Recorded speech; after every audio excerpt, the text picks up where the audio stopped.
રોજબરોજ આપણે ઓનલાઈન અસંખ્ય પ્રવૃત્તિઓ કરીએ છીએ.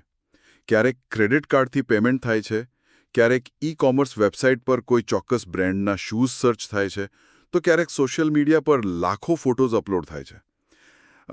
આ બધું જ સેકન્ડના અમુક ભાગમાં જ પ્રોસેસ થઈ જાય છે. બિલકુલ, સેકન્ડના માઇક્રો હિસ્સામાં. હા, પણ આ પડદા પાછળ ખરેખર કામ કોણ કરે છે? આટલા વિશાળ, અસ્તવ્યસ્ત અને સતત વધતા ડેટાના સમુદ્રને આપણે કઈ રીતે મેનેજ કરીએ છીએ? આજના આ ઇનડેપ્થ સેશનમાં આપણે યુનિટ 3 એટલે કે એસક્યુએલના પરિચય વિશે વિગતવાર ચર્ચા કરવાના છીએ. ખાસ કરીને બીસીએ, આઈટી અને કમ્પ્યુટર સાયન્સના વિદ્યાર્થીઓને પરીક્ષા માટે તૈયાર કરવાનો આપણો મુખ્ય ઉદ્દેશ્ય છે. મારો એક પ્રશ્ન એ છે કે શા માટે એસક્યુએલને ડેટાબેઝની યુનિવર્સલ ભાષા કહેવાય છે? જો આ વિષય ખરેખર ખૂબ જ રોમાંચક છે. જ્યારે આપણે કાચો ડેટા એટલે કે રો ડેટાની વાત કરીએ છીએ ત્યારે તે માત્ર આંકડાઓ કે શબ્દોનો એક ઢગલો હોય છે. બરાબર. એમાંથી કોઈ સીધો અર્થ કાઢવો મતલબ લગભગ અશક્ય છે. પણ જ્યારે તે ડેટામાંથી કોઈ અર્થપૂર્ણ માહિતી તારવવી હોય ત્યારે ડેટાબેઝ સાથે વાતચીત કરવી પડે. અને કમ્પ્યુટર સિસ્ટમ સાથે આ વાતચીત કરવા માટેનો એકમાત્ર સેતુ એટલે એસક્યુએલ. આજના સેશનનો હેતુ એ જ છે કે વિદ્યાર્થીઓ આને ગોખવાને બદલે સમજે. એક્ઝેક્ટલી. ગોખણપટ્ટીથી કોડિંગ ના આવડે. હા, જો ડેટાબેઝ એન્જિન કઈ રીતે વિચારે છે તે સમજાઈ જાય તો બધું સરળ બની જાય. સાચી વાત. તો સૌથી પહેલા એસક્યુએલના ઓવરવ્યૂથી શરૂઆત કરીએ. એસક્યુએલ એટલે કે સ્ટ્રક્ચર્ડ ક્વેરી લેંગ્વેજ. મેં સાંભળ્યું છે કે લોકો તેને સિક્વેલ અથવા એસક્યુએલ એમ બંને રીતે બોલે છે. હા, બંને ઉચ્ચાર સાચા છે, પણ અહીં એક મોટી ગેરસમજ છે જે આપણે દૂર કરવી જોઈએ. ઘણા વિદ્યાર્થીઓ એવું માને છે કે એસક્યુએલ પોતે જ એક ડેટાબેઝ છે. ઓહ, એવું નથી. ના, બિલકુલ નહીં. તે આરડીબીએમએસ એટલે કે રિલેશનલ ડેટાબેઝ મેનેજમેન્ટ સિસ્ટમ સાથે વાતચીત કરવા માટેની એક સ્ટાન્ડર્ડ એનએસઆઈ ભાષા છે. તે ડેટાબેઝ નથી, પણ ડેટાબેઝ સાથે વાત કરવાની ભાષા છે. તેમાં મુખ્યત્વે ક્રૂડ ઓપરેશન્સ થાય છે, એટલે કે ક્રિએટ, રીડ, અપડેટ અને ડિલીટ. ઓકે, સમજી ગયો. અને આ એક નોન પ્રોસિજરલ ભાષા છે, રાઈટ? હા, અને આ બહુ મોટો ફાયદો છે. નોન પ્રોસિજરલ એટલે તમારે સિસ્ટમને એ કહેવાનું છે કે તમારે શું જોઈએ છે, કેવી રીતે શોધવું તે નહીં. એટલે પાયથોન કે જાવા જેવું નહીં, જ્યાં આપણે આખી લૂપ લખવી પડે? હા, બિલકુલ. અહીં કોઈ ફોર કે વાઇલ લૂપ નથી હોતી. તમારે ફક્ત ઓર્ડર આપવાનો છે. અને આ ભાષા એટલી ફ્લેક્સિબલ છે કે તેને પાયથોન કે જાવા સાથે એમ્બેડ પણ કરી શકાય છે. અરે વાહ! હવે જો આપણે આની લાક્ષણિકતાઓ એટલે કે કેરેક્ટરિસ્ટિક્સની વાત કરીએ તો એક તો તેની વાક્ય રચના બિલકુલ સાદા અંગ્રેજી જેવી છે. હા, જેમ કે સિલેક્ટ સ્ટાર ફ્રોમ સ્ટુડન્ટ્સ. કોઈ પણ વાંચીને સમજી શકે. સિસ્ટમને કોઈ ફરક પડતો નથી. અને તે સેટ ઓરિએન્ટેડ પણ છે. મતલબ એક સાથે હજારો રોઝ પર કામ કરી શકે છે. સાચી વાત. પણ આમાં જે પોર્ટેબિલિટી છે ને તે ખરેખર જબરદસ્ત છે. હા, પોર્ટેબલ અને રોબસ્ટ. આપણે એક ડાયાગ્રામની કલ્પના કરીએ વિદ્યાર્થીઓ માટે. ધારો કે એક લેપટોપનું ચિત્ર છે. એક ડેવલપર પોતાના લેપટોપ પર MySQL વાપરીને select star from students command લખે છે. હવે એ જ કમાન્ડ જો કોઈ મોટી કંપનીના PostgreSQL પર ચલાવે તો પણ તે સમાન રીતે જ કામ કરશે. એક્ઝેક્ટલી. આ જ એની પોર્ટેબિલિટી છે. હવે આપણે એસક્યુએલના ફાયદાઓ એટલે કે એડવાન્ટેજીસ વિશે જોઈએ. સૌથી પહેલો ફાયદો છે હાઈ સ્પીડ. આનું ડીબીએમએસ એન્જિન એટલું ઓપ્ટિમાઇઝ્ડ હોય છે કે કરોડો રેકોર્ડ્સમાંથી ડેટા ફટાફટ શોધી લાવે છે. અને આપણે અગાઉ વાત કરી તેમ કોઈ કોડિંગની જરૂર નથી. હા. બીજો મોટો ફાયદો છે ડેટા ઇન્ટિગ્રિટી. એટલે કે ડેટાની શુદ્ધતા. કોઈ ભૂલથી સેલરીના ખાનામાં પોતાનું નામ એટલે કે ટેક્સ નાખે તો સિસ્ટમ તેને અટકાવે છે. રાઈટ. અને સિક્યોરિટી પણ બહુ પાવરફુલ છે. આપણે એક સેન્ટ્રલ સર્વર અને મલ્ટિપલ ક્લાયન્ટ કમ્પ્યુટર્સ દર્શાવતા ડાયાગ્રામનું વર્ણન કરીએ. જેમાં એક મોટું સર્વર છે અને આજુબાજુ ઘણા ક્લાયન્ટ પીસી જોડાયેલા છે. વચ્ચે એક સિક્યોરિટી લોગ બતાવેલું છે, જે ગ્રાન્ટ કમાન્ડથી કામ કરે છે. બિલકુલ. આ ક્લાયન્ટ સર્વર આર્કિટેક્ચર ડેટાને ફાસ્ટ અને સિક્યોર બનાવે છે. તો આપણે એક ક્વિક રિવિઝન કરી લઈએ. એસક્યુએલ એ ડેટાબેઝ સાથે વાત કરવાની એનએસઆઈ સ્ટાન્ડર્ડ ભાષા છે. તે નોન પ્રોસિજરલ છે, સરળ અંગ્રેજી જેવી છે, પોર્ટેબલ છે અને તેના મુખ્ય ફાયદાઓમાં હાઈ સ્પીડ, કોડિંગની કોઈ જરૂરિયાત ન હોવી, ડેટા ઇન્ટિગ્રિટી અને સિક્યોરિટી છે. પરફેક્ટ. હવે આપણે આગળ વધીએ ડેટા ટાઈપ્સ અને લિટરલ્સ તરફ. ડેટાબેઝમાં ડેટા સ્ટોર કરતા પહેલા આપણે તેનું સ્વરૂપ નક્કી કરવું પડે છે. હા, જેને આપણે ડેટા ટાઈપ્સ કહીએ છીએ. બરાબર. સૌથી પહેલા આવે છે ન્યુમેરિક ડેટા. આમાં બે મુખ્ય પ્રકાર છે. એક છે ઇન્ટ એટલે કે પૂર્ણાંક સંખ્યાઓ જેમાં પોઈન્ટ નથી આવતો, જેમ કે રોલ નંબર. અને બીજું છે ફ્લોટ અથવા ડેસિમલ, જેનો ઉપયોગ પોઈન્ટવાળી એટલે કે દશાંશ સંખ્યાઓ માટે થાય છે. ઓકે. હવે આવે છે કેરેક્ટર ડેટા ટાઈપ. અને વિદ્યાર્થીઓ અહીં ખાસ ધ્યાન આપજો. હા, વિદ્યાર્થીઓ, આ એક બહુ જ અગત્યનું એક્ઝામ પોઈન્ટ છે. 4 અને વાર 4 વચ્ચેનો તફાવત પરીક્ષામાં અચૂક પૂછાય છે. હા, CHAR, જેને ઘણા ચાર કહે છે અને ઘણા કેર કહે છે. જુઓ, 4 એ ફિક્સ્ડ લેન્થ છે. જો તમે 4ની સાઇઝ 10 નક્કી કરો અને તેમાં માત્ર 3 અક્ષરનું નામ નાખો તો પણ તે મેમરીમાં 10 અક્ષર જેટલી જગ્યા રોકશે. બાકીની 7 ખાલી જગ્યાઓમાં તે સ્પેસ ઉમેરી દેશે. એટલે મેમરીનો બગાડ થશે. પણ વારચાર એટલે કે VARCHAR માં એવું નથી હોતું, રાઈટ? હા, વાર 4 એ વેરિયેબલ લેન્થ છે. જો તમે 10ની સાઇઝ આપી હોય પણ 3 જ અક્ષર નાખો તો ડેટા મુજબ મેમરી સંકોચાઈ જાય છે અને માત્ર 3 અક્ષર જેટલી જ જગ્યા રોકાય છે. આને સમજવા માટે આપણે એક ડાયાગ્રામ કે એનાલોજી વિચારીએ. ધારો કે 4 એક નક્કર ધાતુના ડબ્બા જેવો છે. તમે એમાં નાની રમકડાની ગાડી મૂકો તો પણ કબાટમાં તો આખો ડબ્બો જ જગ્યા રોકશે. બહુ સરસ ઉદાહરણ છે. અને વાર 4 એ એક વેક્યુમ સીલ બેગ જેવો છે. તમે ગાડી અંદર મૂકીને હવા કાઢી લો તો બેગ ગાડીના આકાર જેટલી જ સંકોચાઈ જશે. હા, અને ઇન્ટ એટલે કે ન્યુમેરિક ડેટા એ એક લાકડાના બ્લોક જેવો છે અને બહુ લાંબા લખાણ માટે આપણે ટેક્સ્ટ ડેટા ટાઈપ વાપરીએ છીએ. બિલકુલ. આ સિવાય ડેટ અને ટાઈમ માટે ડેટ, ટાઈમ અને ડેટ ટાઈમ ટાઈપ્સ આવે છે. પણ મને અહીં એક પ્રશ્ન થાય છે. જો વારચાર આટલી સારી રીતે મેમરી બચાવે છે તો પછી આપણે 4નો ઉપયોગ જ શા માટે કરવો જોઈએ? બધે વારચાર જ કેમ નહીં? આ બહુ જ વ્યાજબી પ્રશ્ન છે. આનો જવાબ પરફોર્મન્સમાં છે. જ્યારે સિસ્ટમને ખબર હોય કે ડેટા ફિક્સ્ડ લેન્થનો જ આવવાનો છે, જેમ કે 6 આંકડાનો પિનકોડ, તો 4 વાપરવાથી પ્રોસેસિંગ બહુ ફાસ્ટ થાય છે. સિસ્ટમને દરેક રોની સાઇઝ ગણવી નથી પડતી. ઓહ, એટલે પિનકોડ માટે 4 બેસ્ટ અને નામ માટે વારચાર બેસ્ટ. સમજી ગયો. અને આ લિટરલ્સ એટલે શું? લિટરલ્સ એટલે ફિક્સ્ડ વેલ્યુઝ. ન્યુમેરિકમાં તમે સીધા નંબર્સ લખી શકો, પણ જ્યારે સ્ટ્રિંગ કે ડેટ લખો ત્યારે તેને હંમેશા સિંગલ કોટ્સમાં જ લખવી પડે. ઓકે, તો ક્વિક રિવિઝન કરી લઈએ. ન્યુમેરિક માટે ઇન્ટ અને ફ્લોટ, કેરેક્ટર માટે ફિક્સ્ડ લેન્થવાળો 4 અને વેરિયેબલ લેન્થવાળો વારચાર, તારીખ માટે ડેટ ટાઈપ અને લિટરલ્સમાં ટેક્સ્ટને સિંગલ કોટ્સમાં લખવી. બરાબર. હવે આપણે ડેટાબેઝના સૌથી અગત્યના ભાગ તરફ જઈએ, SQL કમાન્ડ્સના પ્રકારો. મુખ્યત્વે આ કમાન્ડ્સને 4 ભાગમાં વહેંચવામાં આવ્યા છે: DDL, DML, DCL અને TCL. એટલે DDL કન્ટેનર બનાવે, DML કન્ટેનરને ભરે, DCL કન્ટેનરનું રક્ષણ કરે અને TCL કામને સેવ કરે. બિલકુલ સાચું. આપણે એક પછી એક ઊંડાણમાં સમજીએ. પહેલું છે DDL, એટલે કે ડેટા ડેફિનિશન લેંગ્વેજ. આ માત્ર ડેટાબેઝનું માળખું, એટલે કે સ્ટ્રક્ચર અથવા સ્કેલેટન તૈયાર કરે છે. હા.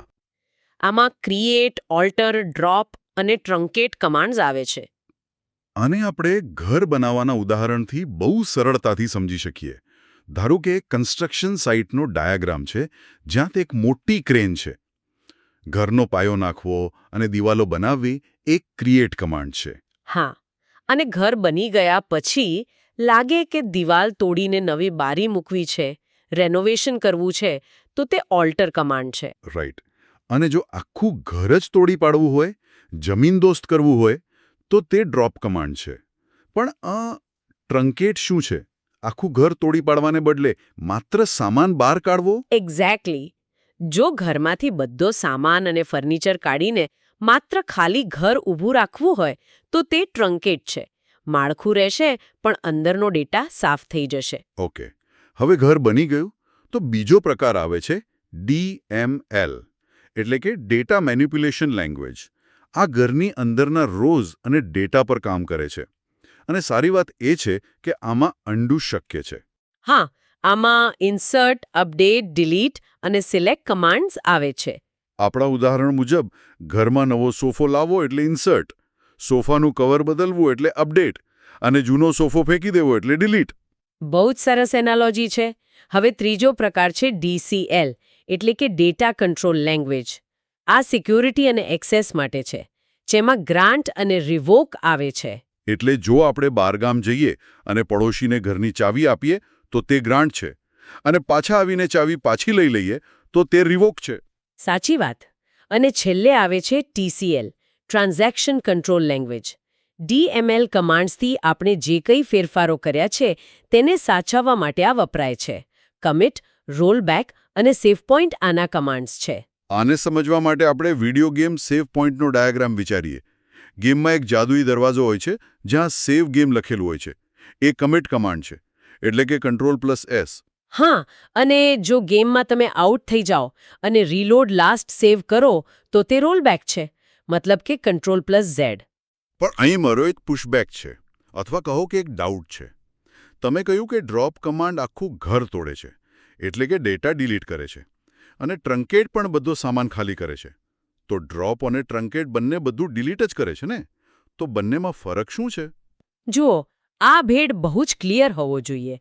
ડ્રોપ કમાન્ડ ડેટાની સાથે સાથે ટેબલનું માળખું, એટલે કે સ્ટ્રક્ચર પણ કાયમ માટે ડિલીટ કરી દે છે. પછી ટેબલ અસ્તિત્વમાં જ નથી રહેતું. જ્યારે ટ્રંકેટ માત્ર ડેટા ડિલીટ કરે છે, ટેબલનું માળખું એવું ને એવું જ ખાલી ઊભું રહે છે. ઓકે, માળખું વર્સિસ ડેટા. સમજાઈ ગયું. ચાલો, આ ચારે પ્રકારોનું શોર્ટ રિવિઝન કરી લઈએ. DDL માળખું બનાવે, જેમ કે create, alter, drop. DML data સાથે કામ કરે, જેમ કે insert, update, delete. DCL security આપે, ગ્રાન્ટ અને રિવોકથી. અને TCL ડેટાને સેવ કે અન્ડુ કરે, કમિટ અને રોલબેકથી. બરાબર. હવે આપણે બેઝિક ક્વેરીઝ અને ડેટાબેઝ કઈ રીતે બનાવવો તે સમજીએ. ક્વેરીઝ લખવા માટે આપણે ઓપરેટર્સ સમજવા પડે. હા, ઓપરેટર્સ એટલે કે એરિથમેટિક, રિલેશનલ અને લોજિકલ. રિલેશનલ, જેને આપણે કમ્પેરિઝન ઓપરેટર્સ પણ કહીએ છીએ, તેમાં less than, greater than, equal to વગેરે આવે છે. વિદ્યાર્થીઓ માટે આપણે એક ડેટા ફ્લો ફિલ્ટરિંગ મશીનના ડાયાગ્રામની કલ્પના કરીએ. મશીનમાંથી રંગબેરંગી દડા પસાર થઈ રહ્યા છે. ગેટ 1, જે કમ્પેરિઝન ગેટ છે, ત્યાં શરત છે કે માત્ર લાલ દડા જ પસાર થવા જોઈએ. સરસ. અને પછી આવે છે logical operators, and, or, not. ધારો કે ગેટ 2 પર આપણે શરત મૂકીએ કે દડો લાલ હોય એન્ડ તેની સાઇઝ નાની હોય, તો બંને શરતો પૂરી થાય તો જ દડો આગળ જશે. આ ઉપરાંત અમુક સ્પેશિયલ ઓપરેટર્સ પણ છે ને? હા, જેમ કે ઇન, બિટવીન, જો કોઈ રેન્જ ચેક કરવી હોય, પછી લાઇક, કોઈ ચોક્કસ પેટર્ન શોધવા માટે, અને ઇઝ નલ, ખાલી વેલ્યુ શોધવા માટે. ઓકે, હવે ઓપરેટર્સ તો સમજી લીધા. પણ સૌથી પહેલું સ્ટેપ તો ડેટાબેઝ બનાવવાનું છે ને? બિલકુલ. ટેબલ બનાવતા પહેલા મોટું કન્ટેનર, એટલે કે ડેટાબેઝ બનાવવું પડે. કમાન્ડ સાવ સિમ્પલ છે. ક્રિએટ ડેટાબેઝ અને પછી ડેટાબેઝનું નામ. અને નામ યુનિક હોવું જોઈએ. હા, પણ અહીં એક વાત ખાસ ધ્યાન રાખવાની છે. ડેટાબેઝ બનાવ્યા પછી તેમાં એન્ટર થવા માટે યુઝ કમાન્ડ, એટલે કે USE ડેટાબેઝ નેમ, આ કમાન્ડ રન કરવો બિલકુલ ફરજિયાત છે. આ તો પેલા મકાન બનાવવા જેવું થયું. મકાન બનાવતા પહેલા ખાલી પ્લોટ ખરીદવો પડે. અથવા તો ફાઇલિંગ કેબિનેટનો ડાયાગ્રામ વિચારીએ, જેમાં તમે પહેલા ચાવીથી યોગ્ય ખાનું ખોલો છો અને પછી અંદર ફાઇલ મૂકો છો. ચાવીથી ખાનું ખોલવું એટલે યુઝ કમાન્ડ. સાવ સાચી વાત. તો ક્વિક રિવિઝન કરી લઈએ. ડેટા પર ગણતરી અને શરતો માટે આપણે અલગ અલગ ઓપરેટર્સ વાપરીએ છીએ. અને ડેટાબેઝ બનાવવા માટે ક્રિએટ ડેટાબેઝ અને તેને એક્ટિવ કરવા માટે યુઝ કમાન્ડ વાપરવો પડે. હવે ડેટાબેઝ તો બની ગયો, તો આપણે DDLનો પ્રેક્ટિકલ ઉપયોગ જોઈએ, એટલે કે ટેબલ કઈ રીતે બનાવવું. ટેબલ બનાવવા માટે આપણે ક્રિએટ ટેબલ કમાન્ડ વાપરીએ છીએ.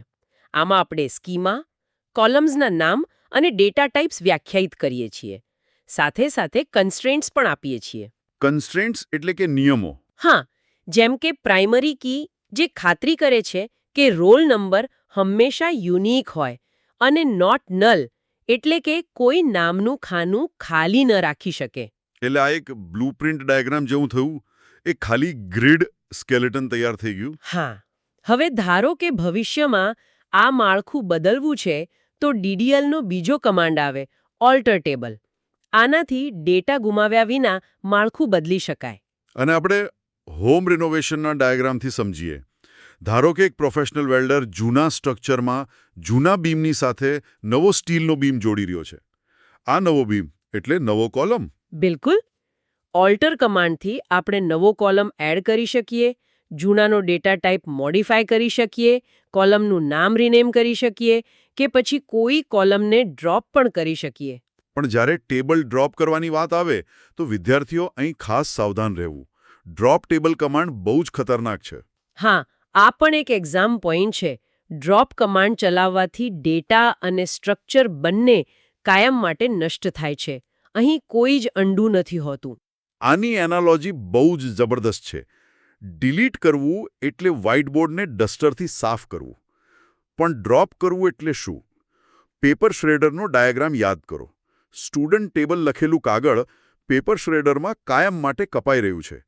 આઈટી ઇન્ડસ્ટ્રીમાં રિયલ વર્લ્ડમાં ભૂલથી ડ્રોપ કમાન્ડ રન કરવાના બહુ જ મોટા જોખમો હોય છે. હા, જો પ્રોડક્શન સર્વર પર કોઈ ડ્રોપ ચલાવી દે તો આખી કંપનીનો ડેટા સેકન્ડોમાં ગાયબ થઈ જાય છે. એટલે જુનિયર્સને આ એક્સેસ નથી આપતા. તો આપણે માળખું બનાવ્યું ક્રિએટથી, બદલ્યું ઓલ્ટરથી અને નષ્ટ કર્યું ડ્રોપથી. હવે આ માળખામાં ડેટા કઈ રીતે નાખવું? એટલે કે DMLનો પ્રેક્ટિકલ ઉપયોગ. ડેટા નાખવા માટે સૌથી પહેલો કમાન્ડ છે ઇન્સર્ટ. આપણે લખીએ છીએ ઇન્સર્ટ ઇન્ટુ ટેબલ. આમાં નવી રોઝ ઉમેરાય છે. આ બિલકુલ મેડિકલ ફોર્મ ભરવા જેવું છે. તમારે ખાનામાં યોગ્ય માહિતી ભરવાની છે. હા, અને અહીં પણ ડેટા ટાઈપ મેચ થવો જોઈએ. ટેક્સ્ટ હોય તો સિંગલ કોટ્સનો નિયમ યાદ રાખવો, અને જો કોઈ વેલ્યુ ખાલી રાખવી હોય તો તેને નલ કહેવાય છે. આજકાલ તો એકસાથે મલ્ટિપલ રોઝ પણ ઉમેરી શકાય છે. ડેટા અંદર તો જતો રહ્યો, હવે મારે તેને જોવો છે, વાંચવો છે. એના માટે સિલેક્ટ કમાન્ડ છે. આખા ડેટાબેઝમાં કદાચ સૌથી વધુ કોઈ કમાન્ડ વપરાતો હોય તો તે સિલેક્ટ છે. આ રીડ ઓનલી છે. હા, પણ સિલેક્ટ સ્ટાર વાપરવો કે ચોક્કસ કોલમ્સના નામ લખવા? જુઓ, સિલેક્ટ સ્ટાર લખવાથી બધું જ એટલે કે આખું ટેબલ આવી જાય. પણ આ પ્રેક્ટિસ સારી નથી. આની જગ્યાએ આપણે પ્રોજેક્શનનો ઉપયોગ કરવો જોઈએ. એટલે કે માત્ર જે કોલમ્સ જોઈએ છે તેના જ નામ લખવા. આ સમજવા માટે આપણે એક ડાર્ક વેરહાઉસનો ડાયાગ્રામ વિચારીએ. મેનુમાંથી ઓર્ડર આપવા જેવું છે આ. આખા વેરહાઉસમાં બધે અજવાળું કરવાને બદલે સ્પોટલાઇટ માત્ર ચોક્કસ લાકડાના બોક્સ પર જ પડે છે, જેમ કે નામ, રોલ નંબર અને માર્ક્સ. આનાથી સિસ્ટમ ફાસ્ટ ચાલે છે. એક્ઝેક્ટલી. હવે ધારો કે હયાત ડેટા બદલવો છે તો અપડેટ કમાન્ડ વપરાય છે, જેમાં સેટ કીવર્ડથી નવી વેલ્યુ અપાય છે. વિદ્યાર્થીઓ, અહીં ફરી એક એક્ઝામ પોઈન્ટ આવે છે. હા, આ બહુ ક્રિટિકલ છે. જો તમે અપડેટ કમાન્ડમાં વેર ક્લોઝ એટલે કે WHERE ક્લોઝ લખવાનું ભૂલી ગયા તો આખા ટેબલનો બધો જ ડેટા બદલાઈ જશે. બાપરે, આ તો એક્સેલમાં એડિટ મોડ જેવું થયું. એક શિક્ષક દ્વારા પેપરમાં માર્ક સુધારવાના છે, પણ જો વેર ક્લોઝ ભૂલી ગયા તો આખા ક્લાસના બધાના માર્ક્સ 90 થઈ જશે. હા, ડાયોગ્રામમાં જાણે લાલ સાયરન વાગી રહ્યું છે અને ચેતવણી આપે છે કે વેર ક્લોઝ એક્ટિવ કરો. બરાબર. અને ડેટા ડિલીટ કરવા માટે પણ વેર ક્લોઝ એટલો જ મહત્વનો છે ને? બિલકુલ. ડિલીટ કમાન્ડ રોઝ દૂર કરે છે. જો અહીં પણ વેર ક્લોઝ ના લખ્યો તો આખું ટેબલ ખાલી થઈ જશે. અને અહીં એક બીજી ટેકનિકલ વાત છે. ડિલીટ કમાન્ડ ટ્રંકેટ કરતા ધીમો હોય છે. એવું કેમ? કારણ કે ડિલીટ કમાન્ડ દરેક રો ડિલીટ કરતી વખતે તેનો લોગ રાખે છે, જેથી જરૂર પડે તો રોલબેક કરી શકાય. આ તો નોટબુકમાંથી પેજ ફાડવા જેવું છે. આખું પેજ ફાડી લો તો ટ્રંકેટ, અને એક લાઈન ભૂસો તો ડિલીટ, અથવા કમ્પ્યુટર સ્ક્રીન પર ઓલ્ડ ડેટા નામની ફાઇલને રિસાયકલ બિનમાં નાખતો ડાયાગ્રામ. સાચી વાત. તો ફરી ક્વિક રિવિઝન કરીએ. નવો ડેટા ઉમેરવા ઇન્સર્ટ, ડેટા વાંચવા સિલેક્ટ અને પ્રોજેક્શન, હયાત ડેટા સુધારવા અપડેટ અને ડેટા કાઢવા ડિલીટ. હવે આપણે આખી ચર્ચામાં વેર ક્લોઝની બહુ વાત કરી. તો સેગમેન્ટ 7માં આપણે ડેટાને ફિલ્ટર અને સોર્ટ કરવાનું સમજીએ. વેર ક્લોઝ એ એક પાવરફુલ ફિલ્ટરિંગ મિકેનિઝમ છે. આખા ટેબલને ખેંચી લાવવાને બદલે ચોક્કસ રોઝ શોધવા માટે આ વપરાય છે. તે સિલેક્ટ કમાન્ડમાં ફ્રોમ પછી અને ઓર્ડર બાય પહેલા આવે છે. દાખલા તરીકે આપણે લખીએ city is equals to Surat. હા, આ સિલેક્ટ, અપડેટ અને ડિલીટ ત્રણેયમાં બહુ ઉપયોગી છે. આની એનાલોજી બહુ સિમ્પલ છે. આપણે એમેઝોન પર શૂઝ માટે ફિલ્ટર લગાવીએ છીએ ને, બ્રાન્ડ કે સાઇઝ માટે, બિલકુલ એવું જ. અથવા કન્વેયર બેલ્ટ પર રોબોટિક આર્મનો ડાયાગ્રામ. રોબોટ માત્ર યોગ્ય આકારની વસ્તુઓ જ સ્વીકારે છે અને બાકીની કચરામાં જવા દે છે. પરફેક્ટ. હવે જ્યારે ફિલ્ટર થઈને રિઝલ્ટ સામે આવે ત્યારે તેને ગોઠવવા માટે ઓર્ડર બાય ક્લોઝ વપરાય છે. એટલે કે રિઝલ્ટ સેટને સોર્ટ કરવા માટે અસેન્ડિંગ અથવા ડિસેન્ડિંગ ઓર્ડરમાં. હા, જો તમે કંઈ ન લખો તો ડિફોલ્ટ ASC એટલે કે અસેન્ડિંગ હોય છે. A થી Z અથવા 0 થી 9. આ સ્કૂલ એસેમ્બલીમાં ઊંચાઈ પ્રમાણે લાઇનમાં ઊભા રહેવા જેવું છે. ડાયાગ્રામમાં રોબોટિક આર્મ લાકડાના નંબરવાળા બ્લોક્સને એક લાઇનમાં ક્રમમાં ગોઠવી રહ્યો છે. પણ મારો એક બહુ ટેકનિકલ પ્રશ્ન છે અહીં. જી, પૂછો.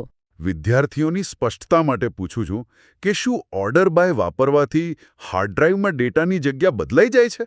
ના, બિલકુલ નહીં. આ માત્ર ડિસ્પ્લે પૂરતું સીમિત છે. ડેટાબેઝમાં ફિઝિકલ ડેટા જે ક્રમમાં સ્ટોર થયો છે તે બદલાતો નથી. ઓર્ડર બાય માત્ર તમારા આઉટપુટનો દેખાવ બદલે છે. ઓહ વાવ! આ જાણવું બહુ જરૂરી હતું. તો આજના આખા ડીપ ડાઈવમાં આપણે SQL શું છે તે સમજ્યા, 4 વર્સિસ વારચારનો ભેદ જોયો, DDL, DML, DCL અને TCLના કમાન્ડ સમજ્યા, ત્યારબાદ ડેટાબેઝ બનાવતા અને ટેબલના ઓપરેશન્સ શીખ્યા, છેલ્લે ફિલ્ટરિંગ અને સોર્ટિંગ જોયું. હા, આજના આ સેશનમાં આપણે ડેટાબેઝના લગભગ તમામ પાયાના ખ્યાલો કવર કરી લીધા છે. ડેટાબેઝ સાથે વાત કરવા માટે SQL શીખી રહ્યા છીએ. પણ ભવિષ્યમાં આર્ટિફિશિયલ ઇન્ટેલિજન્સ એટલે કે AIના કારણે શું એવું બની શકે કે આપણે ડેટાબેઝને સીધી ગુજરાતી કે અંગ્રેજીમાં સૂચના આપીએ અને તે જાતે જ અંદર SQL ક્વેરી બનાવી લે? આ ખરેખર શક્ય છે. હા, DA4 એટલે કે ડેટા ફ્યુચર આઉટલુક વિશે વિદ્યાર્થીઓએ ચોક્કસ વિચારવું જોઈએ. ટેકનોલોજી બહુ ઝડપથી બદલાઈ રહી છે. સાચી વાત. તો વિદ્યાર્થીઓને તેમની પરીક્ષા માટે ખૂબ ખૂબ શુભેચ્છાઓ. મળીએ નેક્સ્ટ ડીપ ડાઈવમાં.